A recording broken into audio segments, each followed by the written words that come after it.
Hello, അസ്സലാമലൈക്കും. കുഞ്ഞീസ് കിച്ചണിലേക്ക് എല്ലാവർക്കും സ്വാഗതം. ഞാൻ ഇന്ന് ഉണ്ടാക്കാൻ പോകുന്ന റെസിപ്പി മുട്ടമാലയാണ്. ഒരു എണ്ണമയമില്ലാത്ത പാത്രം എടുത്ത് അതിലേക്ക് 1 ഗ്ലാസ് പഞ്ചസാരയും 2 ഗ്ലാസ് വെള്ളവും പാർന്ന് ഗ്യാസ് ഓണാക്കി പഞ്ചസാര മെൽറ്റ് ചെയ്യുന്ന സമയം കൊണ്ട് നമുക്ക് മുട്ടൻ്റെ മഞ്ഞയും വെള്ളയും വേർതിരിക്കാനുണ്ട്. മുട്ടൻ്റെ മഞ്ഞ വേർതിരിച്ചതിന് ശേഷം ഒരു ബോട്ടിലാക്കിയിട്ട് പഞ്ചസാര പാനി നല്ലോണം ഇങ്ങനെ മെൽറ്റായത് കഴിഞ്ഞതിന് ശേഷം മാത്രം മുട്ടൻ്റെ മഞ്ഞ ഇങ്ങനെ ചിറ്റിച്ചു കൊടുക്കുക. ഞാൻ വീഡിയോക്ക് ആദ്യമായിട്ടാണ് വോയിസ് കൊടുക്കുന്നത്. അതിൻ്റെ കുറച്ച് തെറ്റുകളൊക്കെ ഉണ്ടാവും, എല്ലാവരും ക്ഷമിച്ചേക്കണേ. വീഡിയോ കണ്ട് എല്ലാവരും ഇഷ്ടപ്പെടുകയാണെങ്കിൽ ലൈക്കും കമൻറ്റും സബ്സ്ക്രൈബും ചെയ്യണേ. മുട്ടമാല ഉണ്ടാക്കുക അത്ര വലിയ പണിയൊന്നുമില്ല. മുട്ടൻ്റെ വെള്ളയും മഞ്ഞയും വേർതിരിച്ച് കിട്ടിയാൽ മുട്ടമാല പെട്ടെന്ന് ശരിയാക്കാം. മുട്ടമാല ഉണ്ടാക്കാൻ തുടങ്ങുമ്പോൾ 1-2 കാര്യം ശ്രദ്ധിച്ചാൽ മതി. ഗ്യാസ് നല്ല സ്പീഡിൽ വെക്കുക. ഗ്യാസ് കുറച്ച് സ്പീഡിൽ വെക്കുക. പിന്നെ മുട്ടമാല ആയിക്കഴിഞ്ഞാൽ കോരുന്നതിൻ്റെ മുന്നേ കുറച്ച് വെള്ളം മേലെ തൂമിച്ചു കൊടുക്കുക. ഇങ്ങനത്തെ 1-2 കാര്യം ശ്രദ്ധിച്ചാൽ നമുക്ക് മുട്ടമാല അടിപൊളിയായിട്ട് ഉണ്ടാക്കിയെടുക്കാം. ഇപ്പം എല്ലാ പാർട്ടികളിലും മുട്ടമാല ആവശ്യമായിട്ട് വന്നിട്ടുണ്ട് കണ്ണൂക്കാർക്ക്. അതുകൊണ്ട് എല്ലാവരും ഉണ്ടാക്കിക്കോ. ഇനി ആരും പുറത്ത് പോയിട്ട് മുട്ടമാല വാങ്ങുമൊന്നും വേണ്ട, എളുപ്പത്തിൽ ഉണ്ടാക്കാം. ഈ 30 മുട്ടക്ക് മുട്ടമാല ഉണ്ടാക്കുമ്പോൾ 1 ഗ്ലാസ് പഞ്ചസാരയും 2 ഗ്ലാസ് വെള്ളവും മാത്രം. എൻ്റെ വീഡിയോ എല്ലാവരും മൊത്തമായിട്ട് കണ്ടു നോക്കിയാൽ എളുപ്പ വഴിയെല്ലാം ഇതിൽ കാണിക്കുന്നുണ്ട്. 100 മുട്ടക്കെല്ലാം മുട്ടമാലയാക്കുമ്പോൾ ഒരു 4 ഗ്ലാസ് പഞ്ചസാരയും 8 ഗ്ലാസ് വെള്ളവും ഒഴിക്കണേ. ഇതിപ്പോൾ ഞാൻ ഉണ്ടാക്കുന്നത് 30 മുട്ടൻ്റെ മുട്ടമാലയാണ്.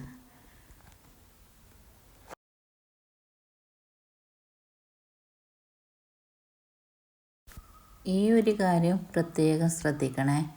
മുട്ടമാല കോരുന്നതിന് മുന്നേ കുറച്ച് വെള്ളം മേലിൽ തൂമിച്ചു കൊടുക്കണം, അല്ലാതെ മുട്ടമാല പൊട്ടിപ്പോവും.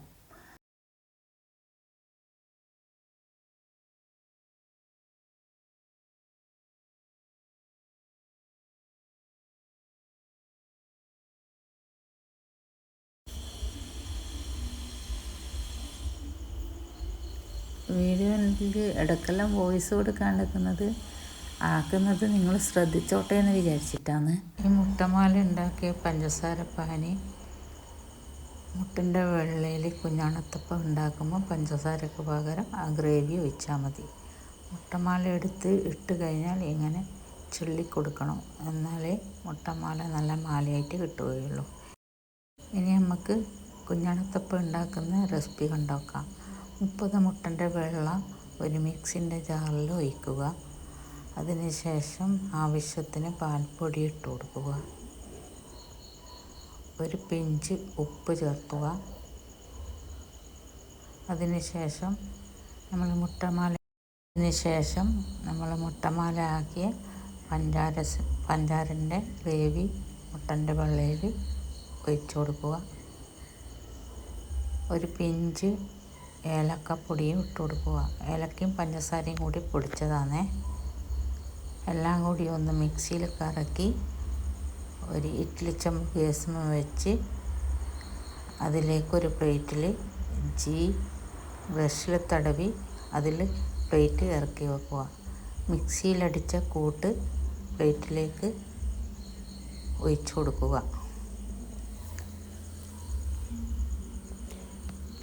അങ്ങനെ കുഞ്ഞാണത്തപ്പത്തിൻ്റെ പണിയും കഴിഞ്ഞു.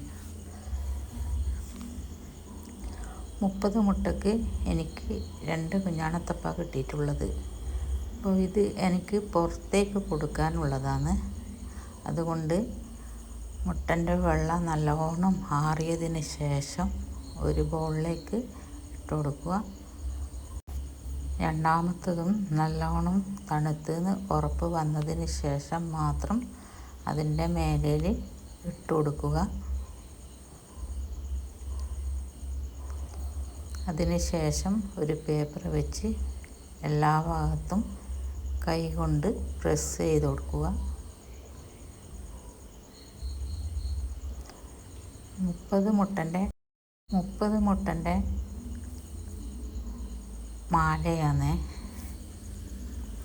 അതിൻ്റെ മേലെ തട്ടിക്കൊടുക്കുക. എല്ലാ ഭാഗത്തും ഒരേപോലെ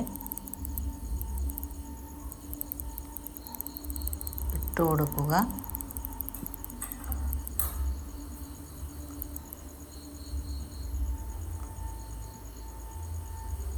എല്ലാ ഭാഗത്തും ഒരുപോലെ ആയതിന് ശേഷം അതിൻ്റെ മേലിൽ കറുപ്പ് മുന്തിരി കൊണ്ട് ഡെക്കറേഷൻ ചെയ്യുക.